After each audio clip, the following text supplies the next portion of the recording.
No âmbito do Dia Mundial da Ciência, que hoje se assinala, a TSF abriu espaço para debater o papel que a ciência assume na produção e segurança alimentar, bem como na atividade agrícola.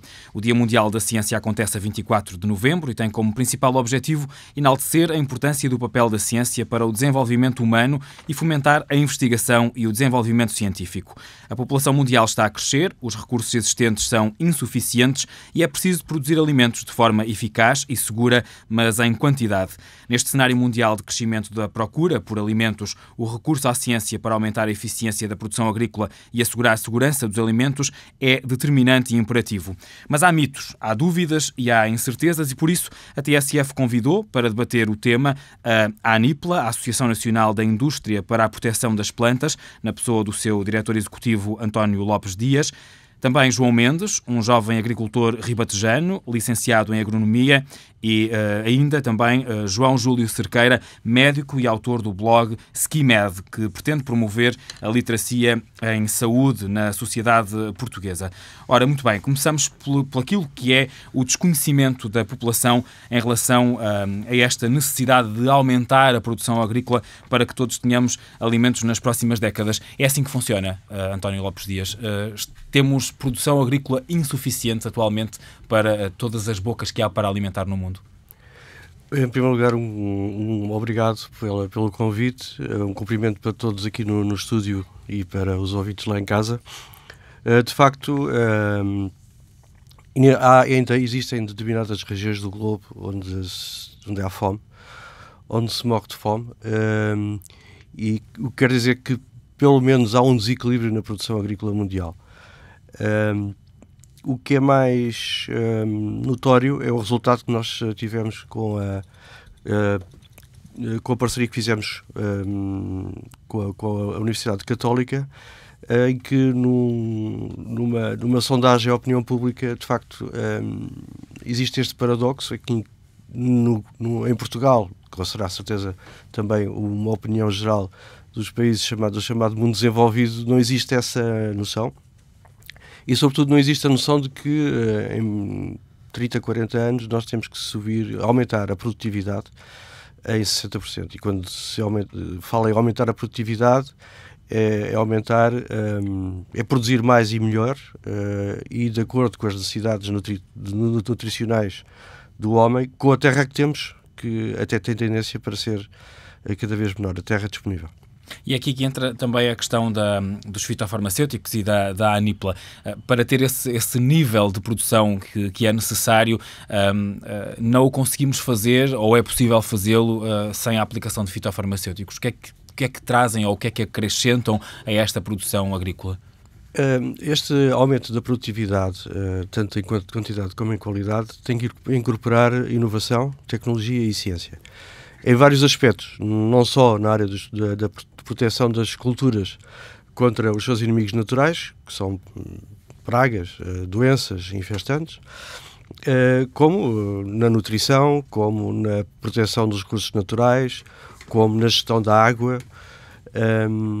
E, portanto, tudo isto tem que ser integrado, e daí nós advogamos que devemos partir para uma técnica, se chamemos assim, de produção integrada, e temos que integrar todos os meios ao nosso alcance e não excluir nenhum, entre eles os produtos fitofarmacêuticos, porque os produtos fitofarmacêuticos têm que ser vistos como um auxiliar do produtor e algo que nos permite ter aquilo que nós precisamos dentro daquilo que nós entendemos ser uma produção sustentável, desde que utilizados criteriosamente, aliás, como está aqui um médico, com qualquer medicamento que deve ser aplicado só quando a pessoa está doente e com a posologia que o médico recomenda, como é óbvio. E sem que isso se reflita, e se calhar introduzimos já aqui neste debate o Dr. João Júlio Cerqueira, sem que isso se reflita na saúde das pessoas.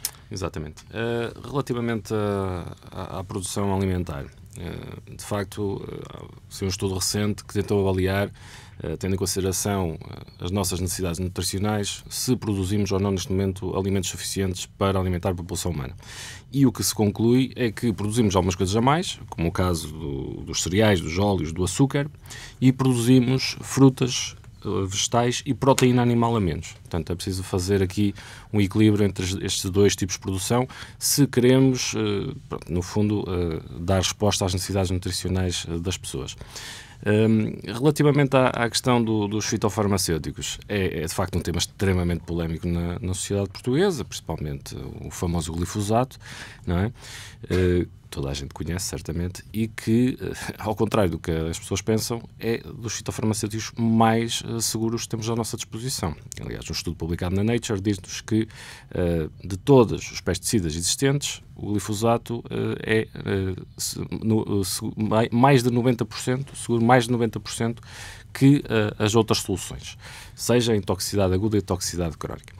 E, de facto, o que verificamos é um ataque a determinados fitofarmacêuticos, como o caso do glifosato, não propriamente por receio do glifosato em si. Ou seja, o glifosato pode ser considerado muitas vezes o elo mais fraco da biotecnologia no que diz respeito aos transgénicos, não é? Ou seja, uma forma de atacar os transgénicos, que são perfeitamente seguros. Há mais de 30 consensos científicos relacionados com esta tecnologia que nos diz que são seguros para consumo humano.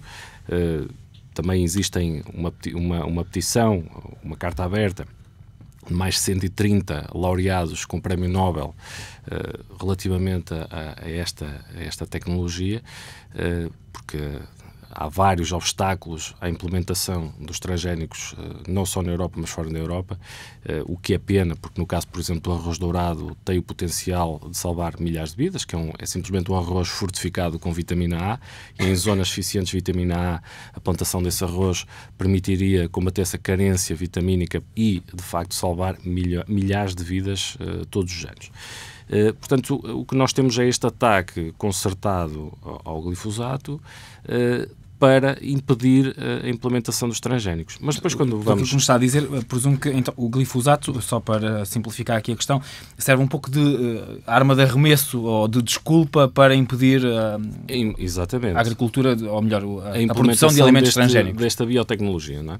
Porque depois, quando vamos analisar, de facto, a evidência científica que temos disponível, quando falamos do glifosato, toda a gente refere o famoso relatório da IARC, não é? O que se ouve falar mais. Mas existem há outros estudos que contraponham isso. Mais de 10 consensos científicos feitos por diferentes países, feitos também pelas Nações Unidas, patrocinados pela Organização Mundial de Saúde, que diz que o glifosato não causa cancro. Esta é que é a grande questão. Mas depois, quando vamos à comunicação social, quando vamos ler artigos que eu digo, escritos pelos promotores do medo, apenas citam o relatório da IARC, que ainda por cima tem uma forma de avaliação bastante sui generis, em que avalia o chamado hazard, que não tem propriamente uma tradução para português, que o que eles fazem é dizer se determinado produto causa ou não cancro. Ponto.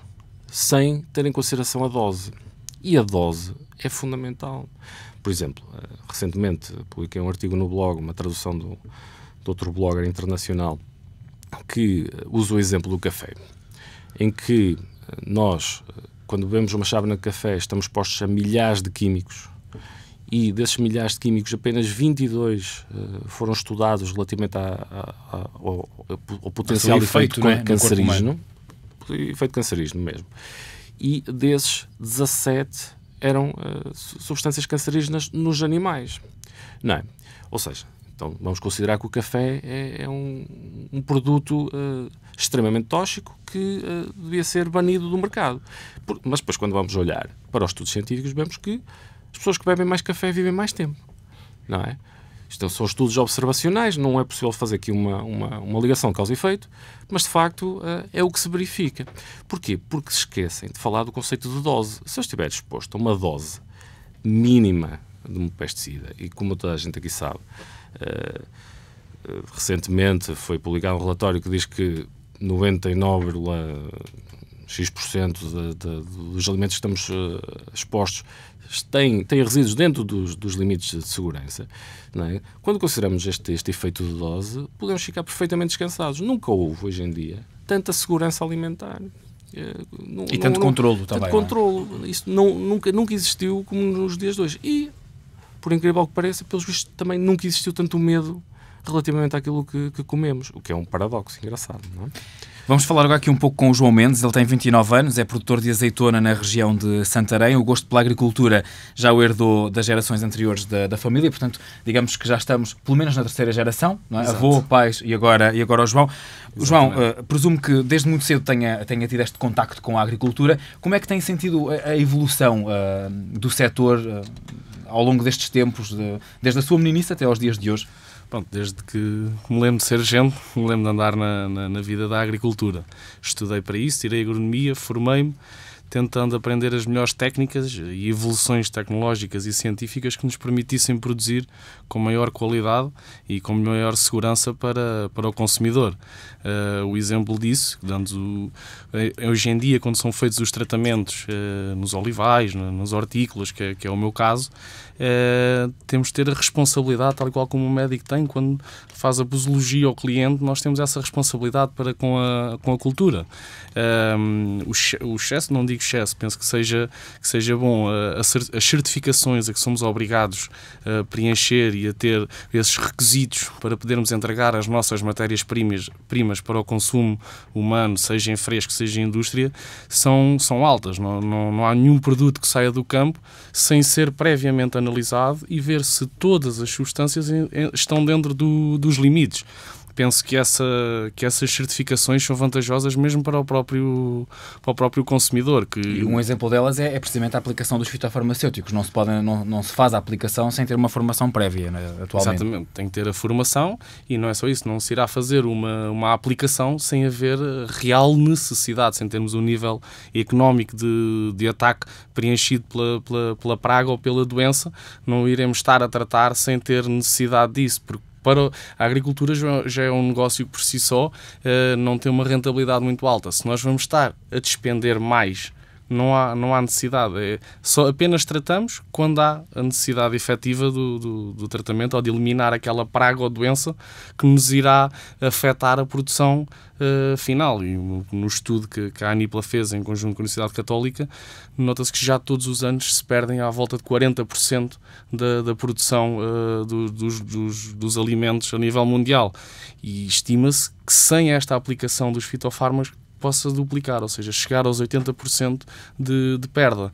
Isto só a nível da utilização dos fitofármacos, porque o desconhecimento é grande e só da produção que nós temos total temos uma perda de 30% até ao consumidor final. Ou seja, se eu produzo 100 toneladas, só 70 é que irão chegar ao consumidor final. Se fizermos isso sem os fitofármacos, irão chegar à volta de 10 toneladas. Não dá para combater há uma redução drástica da quantidade. António Exatamente. Lopes Dias, porque é que só 40% da produção agrícola que ou melhor, só não, porque é que 40% da produção agrícola é perdida em pragas e em doenças?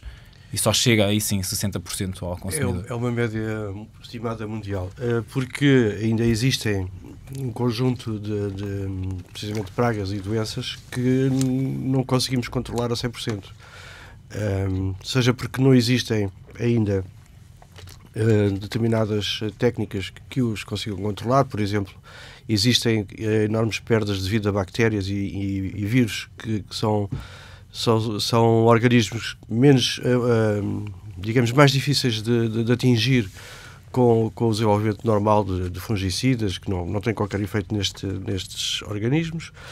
Determinado tipo de infestantes também são muito difíceis de controlar e em certas regiões do globo são determinantes, porque é preciso muitas vezes controlar a infestante. Como é óbvio, não queremos liquidar a cultura, temos que conseguir ser seletivos. E de facto ainda existe, por exemplo, para falar um caso concreto aqui em Portugal, por muito que nós sabemos e já toda a gente que está na agricultura, ou mesmo quem não está, já ouviu falar de míldio. O míldio é talvez a doença mais conhecida em Portugal e este ano, tivemos um ano agrícola extraordinariamente invulgar, depois de uma grande seca, tivemos o março mais chuvoso dos últimos anos. E antes do escaldão, que acabou com mais uma quebra de produção grande, que não é uma doença, é um acidente fisiológico e meteorológico, mas no meio houve um ataque de milho fortíssimo, quer na vinha, quer no tomate de indústria, quer na batata. toda a gente está preparada para o mildio, não é? Existem imensas formas e técnicas e produtos que podem ser utilizados, mas às vezes os ataques são tão fortes que não se conseguiram controlar, e na vinha tivemos uma perda da ordem dos 20% a 25%, e noutras culturas também. O João Júlio Cerqueira está aqui como médico, mas também como autor do blog SkiMed, onde assume a defesa do método científico e da medicina baseada também na evidência, tenta desmistificar algumas coisas, e se calhar agora lançava-lhe o desafio, João, em relação à agricultura e à alimentação, o que é que nos consegue desmistificar? Há muita coisa para desmistificar, não é? A coisa mais interessante hoje em dia possivelmente será a dicotomia agricultura convencional e agricultura biológica, não é? As pessoas hoje em dia estão cada vez mais preocupadas com a saúde, estão cada vez mais preocupadas com o ambiente, e então eles acham que a solução passa por apoiar a agricultura biológica e dessa forma também evitar os fitofarmacêuticos, não é? O problema é que... Mas há agricultura biológica que não evita fitofarmacêuticos. É também... isso que eu ia falar, exatamente. Ou seja, o problema é que, ao contrário do que a maior parte das pessoas pensam, na agricultura biológica também se usa pesticidas, não é? E muitas vezes não tem o controlo que os pesticidas sintéticos utilizados na agricultura convencional têm. Depois não é só esse o problema, não é? Para mim, o grande problema da agricultura biológica é que neste momento é uma prática relativamente residual, mas se aumentar de uma forma importante, nós não vamos ter terra suficiente para plantar alimentos, porque... Ao contrário da agricultura convencional, que muitas vezes tem uma produção intensiva, na agricultura biológica eles precisam de mais de 25% a 100%, 110% do espaço para ter o mesmo nível de produção. O que, tendo em consideração a terra agrícola disponível, é uma impossibilidade. Isto aqui cria problemas bastante graves, porque temos, de facto, o aumento da população mundial, precisamos de aumentar cada vez mais pessoas. A agricultura convencional fez um trabalho imenso e só entre 98 e 2008 conseguiu, dentro do mesmo pedaço de terra, aumentar a produção e conseguir alimentar, antes alimentava 1,9 pessoas, conseguiu passar para 4,3 pessoas, ok? Portanto, teve um aumento brutal da produção com o mesmo espaço. Se a agricultura biológica vier a tornar-se mais popular e começar a ocupar mais espaço, vamos ter aqui um problema gravíssimo. Isto aqui reflete depois no ambiente. Porque... A questão da produção que falávamos há pouco, que é necessário aumentar, assumindo mais espaço para a agricultura biológica, ela vai diminuir a produção alimentar. A produção diminui, ou então vamos ter que destruir mais florestas, destruir mais ecossistemas para arranjar campos para aumentar a produção. Ou seja, o que é engraçado aqui é que as pessoas agarraram-se à agricultura biológica com esta expectativa de estarem a ajudar o ambiente, e depois o que se verifica é que não, estão a fazer exatamente o contrário. Este aqui é o grande problema, não é? E com pena minha, porque quem segue pela ciência sente-se aqui um bocadinho isolado. Porque, por um lado, temos as associações ambientalistas que promovem a agricultura biológica, promovem o medo relativamente ao glifosato, promovem o medo relativamente aos transgénicos, ou seja, ignoram completamente a ciência, não é?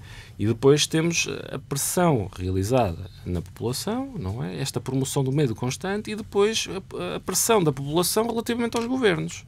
Isto tem implicações para todos nós. Ou seja, se isto tivesse implicações, se a pessoa tem uma crença, mas as implicações são exclusivamente para aquela pessoa, ela é uma pessoa com mais de 18 anos responsável pelas suas decisões de vida. Pronto, tudo bem, não tem problema. Agora, a questão é que estas coisas afetam-nos a todos nós. Não é? Eu gosto de lançar então uma pergunta e peço que me respondam, qualquer um de vocês pode responder a ela se assim o entenderem, que é, e há aqui alguma possibilidade de encontrarmos um meio termo, uma vez que a agricultura biológica, que é aquilo que mais está na ordem do dia, mas que tem de facto alguns pontos negativos, e temos depois o outro extremo, que é a agricultura intensiva, há forma de encontrarmos aqui um meio termo entre estas duas coisas? Eu peço desculpa, posso continuar se não se importarem. O que é que acontece? A agricultura biológica só se segue pela ciência existente se não entrar em conflito com a sua filosofia naturalista. Este é o grande problema. Enquanto a agricultura convencional utiliza todas as armas tecnológicas ao seu dispor para diminuir o impacto ambiental, para aumentar a produção, para, no fundo, tentar reduzir este encargo para toda a sociedade, o que é que a agricultura biológica faz? De facto, utiliza algumas técnicas que aumentam a produção, que ajudam a controlar as pragas, etc. A partir do momento que entra em conflito com esta visão naturalista, não utilizam. O caso dos fertilizantes sintéticos, o caso dos transgénicos, o caso dos pesticidas sintéticos, o caso da nanotecnologia. Portanto, o meio termo é complicado aqui. Isto é um bocadinho estar a falar de medicina convencional, em que utiliza os melhores instrumentos à sua disposição para tentar salvar o doente, e dizer que tem ali um médico de medicina tradicional chinesa que é contra a quimioterapia, não utiliza porque vai contra a sua filosofia naturalista de vida. Portanto, eu penso que é um bom exemplo para explicar às pessoas o que nos estão a ouvir, de facto, sem dúvida. Mas também pode haver, nesse caso concreto que falou, uma corrente meio termo, ou seja, que a medicina alternativa seja um complemento e não uma alternativa. Esse é um argumento muito frequente também relativamente às medicinas alternativas. É como expliquei, a medicina convencional utiliza todas as armas ao seu dispor desde que cientificamente validadas. E a medicina alternativa, a própria definição de medicina alternativa, é algo que não está cientificamente validado, não é? Portanto, não sei bem o que é que vem complementar. Não é? Ou seja, estar a acrescentar aqui uma coisa que não tem validade científica. Não é bem o que se passa na agricultura biológica versus convencional. Não é? Eles utilizam várias coisas que estão cientificamente validadas, mas desde que não entrem em conflito com esta visão naturalista, aí eles não podem usar. Este é o grande problema aqui. Portanto, não sei muito bem como é que se encontra aqui o meio termo. Não é? Então vamos aqui tentar semear um bocadinho mais o assunto da agricultura e da tecnologia aplicada à agricultura. O João Mendes já há pouco o apresentámos como um produtor da região do Ribatejo, produtor de azeitona. O Lagar ganhou inclusive o prémio de produção nacional, sobretudo pela modernização, pela aposta na modernização, não foi, João? Sim, a constante modernização que temos sofrido desde 2000. Anteriormente, todo o Lagar tinha componentes de ferro e tudo mais. Desde 2000 tentámos debruçar-nos sobre uma vertente mais científica e tecnológica, evoluindo. Temos hoje em dia os componentes praticamente todos em inox, e conseguimos obter certificações através da ISO a nível ambiental. Temos a certificação a 9001, que é para a qualidade e segurança alimentar. Temos a 22000, que irá também para a segurança alimentar. Temos a 14001 também a nível de ambiente, tentando oferecer mais qualidade na transformação da azeitona para o azeite. Cerca de 50% a 60% da nossa produção de azeite é para exportação. Os mercados externos, hoje em dia, para comprarem, o que perguntam é logo: desculpe, tem esta certificação tal e tal, que nos assegura... Os próprios mercados querem o símbolo de segurança. Exatamente, que nos assegura que desde o campo até à garrafa em que me vende o azeite, que conseguimos rastrear tudo e saber e conseguir ter uma segurança alimentar acrescida. Foi isso que tentámos e que procurámos evoluir sempre tecnologicamente e cientificamente com as tecnologias mais recentes no mercado. E isso conseguimos depois receber o prémio da Produção Nacional do Intermarché em 2014, que foi a primeira edição. Tudo graças a isto. Temos também outra certificação, que é a EMAS, que é a nível ambiental, no caso do tratamento dos resíduos, que a azeitona, quando é processada, tem o azeite de um lado, tem as águas vestigiais do outro. Essas águas vestigiais antigamente seriam largadas em ribeiras e não causariam poluição, mas iriam causar transtorno no caso dos cheiros. Hoje em dia aproveitamos essas águas e aplicamos nos nossos olivais. Na nossa zona do Ribatejo são solos argilocalcários com pH muito alto, e estas águas, como têm um pH baixo, ajudam-nos a diminuir o pH, tornando a produção maior, ou seja, mais sustentável e com menos incidência de infestantes. Conseguimos também, deste modo, reduzir a aplicação de fitofármacos. E esta parte que nos conta desta história familiar, porque a sua empresa vem de uma história familiar, é já a consequência, o fruto também do trabalho do João, ou seja, da formação que o João também já fez para... O que é com isto dizer que o seu avô não fazia isto há 40 anos? Não, era muito mais rudimentar. Chegava a azeitona no carrinho, era como chegava, era como era feita. Tudo isto sofreu uma grande transformação, não na minha parte, na parte do meu pai, há 20 anos para cá, quando o meu pai agarrou no lagar e decidiu, não, para nós podermos continuar, temos que evoluir, não podemos continuar com este patamar, senão não vamos ter qualquer tipo de reconhecimento e, além da qualidade, temos de ter a qualidade para sermos reconhecidos. E o meu pai iniciou esta transformação no modo de elaboração. Somos, hoje em dia, o lagar com maior capacidade de transformação no Ribatejo e foi necessário muito investimento, muitas pessoas não têm noção do investimento que é necessário a nível de maquinaria, de máquinas de análises, de ensaios, de testes. Temos vários testes com o Instituto Superior de Agronomia, com o Instituto Rebelo da Silva, a nível dos resíduos. A oliveira é quase como um porco, nós conseguimos aproveitar tudo. Da folha conseguimos fazer compostagem para termos estrume para aproveitarmos para os terrenos. O caroço da azeitona retiramos após ser a transformação e aproveitamos para aquecimento das águas utilizadas no lagar, bem como das nossas casas, as caldeiras são todas alimentadas. E toda esta evolução só é possível devido ao avanço tecnológico e científico que tem havido. Tudo isto muito devido, como é óbvio, na altura do meu avô não havia este avanço, nem havia toda esta tecnologia. E o meu pai sempre teve uma busca incessante, feiras no exterior do país, internacionais, visitava todos os anos, tentando sempre ter a tecnologia mais de ponta para poder oferecer aos clientes e aos consumidores um produto final com a melhor qualidade possível. E é uma linha que o João está a seguir. Exato. Eu ouvia na quinta-feira, na Escola Superior Agrária de Coimbra, um jovem agricultor, o Paulo Valente, da zona do Baixo Mondego, um produtor de arroz, mas também ele é formado em agropecuária, portanto também tem a parte toda da exploração dos animais. Ele referia que tem uma produção integrada, não é biológica, mas é integrada. Ora, António Lopes Dias, o que é que isto significa? O que é ter uma exploração de agricultura integrada? Isso significa uma agricultura equilibrada e é isso que nós defendemos. Só queria fazer aqui 2 ou 3 comentários antes de voltar à sua questão. Em primeiro lugar, relativamente à agricultura biológica, eu quero dizer que, até porque na agricultura biológica também se aplicam muitos produtos fitofarmacêuticos, a indústria não tem absolutamente nada contra a agricultura biológica. Pelo contrário, a agricultura biológica faz parte de uma, ou melhor, os produtos que podem ser aplicados em agricultura biológica fazem parte das linhas de investigação e desenvolvimento das empresas. Que a agricultura biológica tem um pouco... para mim, eu sou contra a dicotomia agricultura biológica, agricultura convencional. Aliás, eu também já escrevi sobre isso. Não podemos, de maneira nenhuma, admitir que possa haver uma agricultura de primeira e uma agricultura de segunda. Até porque... julgo eu que a agricultura biológica, tal como o termo natural, são tudo mitos que, enfim, também tenho alguma formação de marketing e nós aprendemos em marketing que nós, para termos sucesso, temos que nos diferenciar.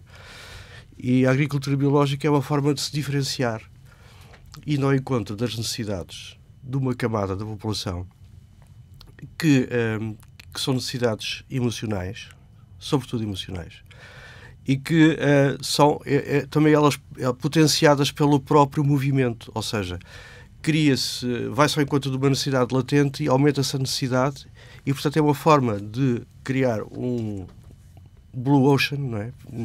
Para fugir do grande oceano dos tubarões.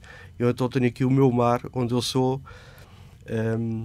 domino, posso praticar melhores preços, posso ter melhores margens, mas basicamente é uma técnica de marketing. E nós acreditamos, sinceramente, que o futuro e aquilo que é realmente razoável é isso que esse produtor diz, é nós integrarmos tudo. Ou seja, não excluirmos nada, sabermos integrar todas as técnicas que temos à nossa disposição, todas as ferramentas, toda a inovação, toda a tecnologia, de forma, é preciso ser feito de forma consciente e razoável. Por exemplo, eu não entendo porque é que agora vou dizer 2 palavrões. Um piretroide é diferente de uma piretrina.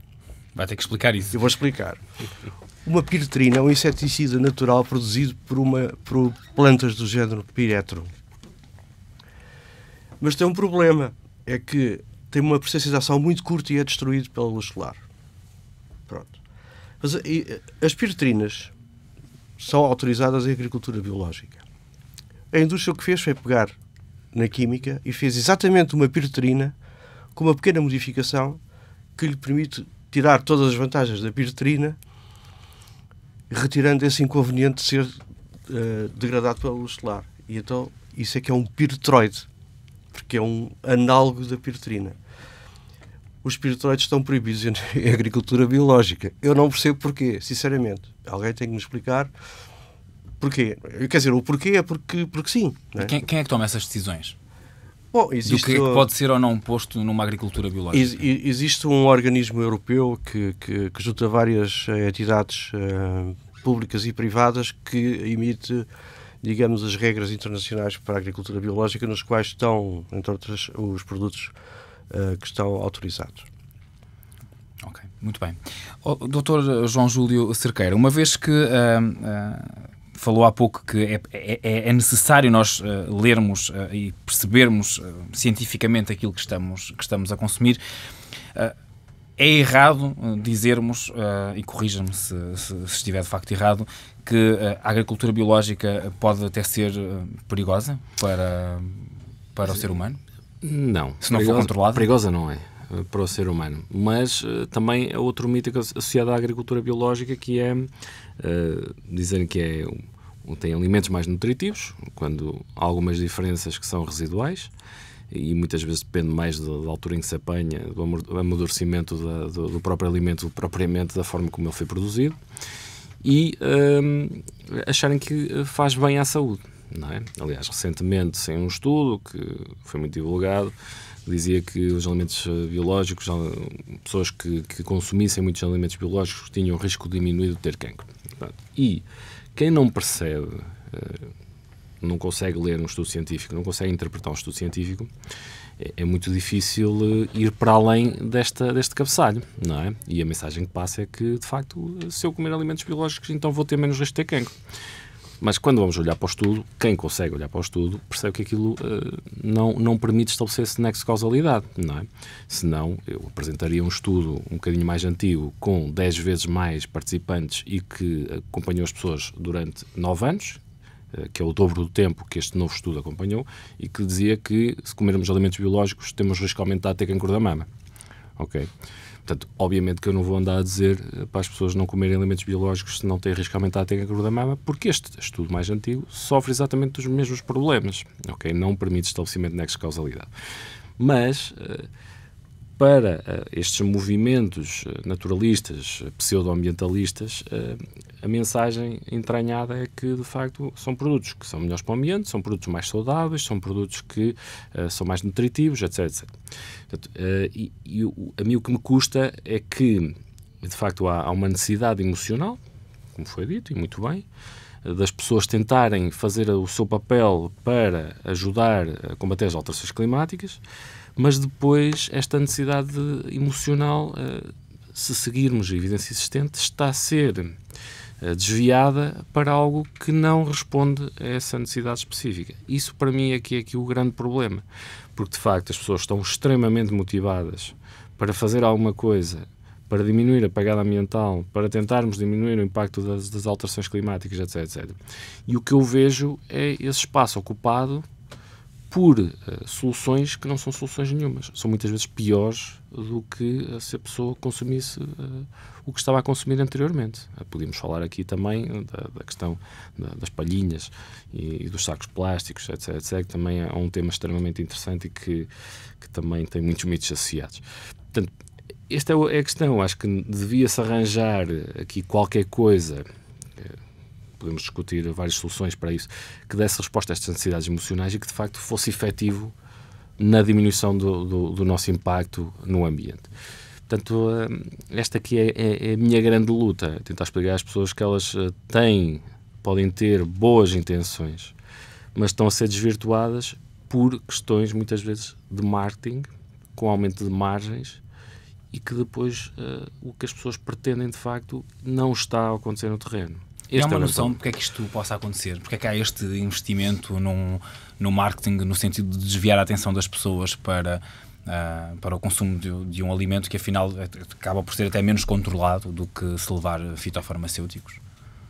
Bom, a explicação parece estar na constatação que existe uma oportunidade, não é? Surge uma oportunidade no mercado, digamos assim, que é típica de alguns países. Óbvio que não se fala nisto nos países onde há fome, não é? A agricultura biológica, e estes temas só surgem, desculpem lá o termo, quando estamos de barriga cheia. E, portanto, mas é natural que surjam algumas pessoas que acreditam e que, enfim, é uma espécie de crença e de uma forma de estar na vida. E houve quem visse isso, soubesse antecipar e soubesse tirar partido e com mérito. Porque nós, quando sabemos aproveitar uma oportunidade do mercado, temos que ter mérito nisso. E não estou nada a criticá-los por isso. A única coisa que nós somos frontalmente contra é quando se diz que, e há pouco tempo vimos isso numa campanha de uma conhecida cadeia de supermercados, dizer que um alimento biológico é mais saudável. Não é verdade, isso já é enganar o consumidor. É mais saboroso, também não é verdade. Numa prova cega ninguém consegue distinguir uma maçã biológica de uma maçã convencional, ninguém. Aposto aquilo que vocês quiserem. E portanto, o que estamos aqui, de facto, e responder diretamente à sua questão, alguém soube, e está a saber, aproveitar com mérito, diga-se, de passagem, uma oportunidade que surge do mercado que é crescente de uma camada da população. Sabemos até regionalmente onde é que existe mais mercado para a agricultura biológica do que para a agricultura dita não biológica ou convencional. O nosso tempo para falar sobre a agricultura e a ciência está a chegar ao fim. Resta-me agradecer aos três o facto de terem vindo à TSF para falar sobre este assunto. António Lopes Dias é o diretor executivo da ANIPL, a Associação Nacional da Indústria para a Proteção das Plantas. Agradecer também ao João Mendes, um jovem agricultor ribatejano, que nos trouxe aqui uma história de vida que começou já no tempo dos avós. E também João Júlio Cerqueira, é médico, autor do blog Skimed, onde pode então encontrar muita informação sobre literacia em saúde na sociedade portuguesa. Esta Associação de Agricultura com Ciência está disponível também no site fitossíntese.pt. É um portal informativo que a ANIPL criou, é composto por notícias, também por fotografias e informação sobre o setor agrícola e os desafios à produção. Foi criado para promover o conhecimento das melhores práticas na atividade agrícola junto da sociedade civil.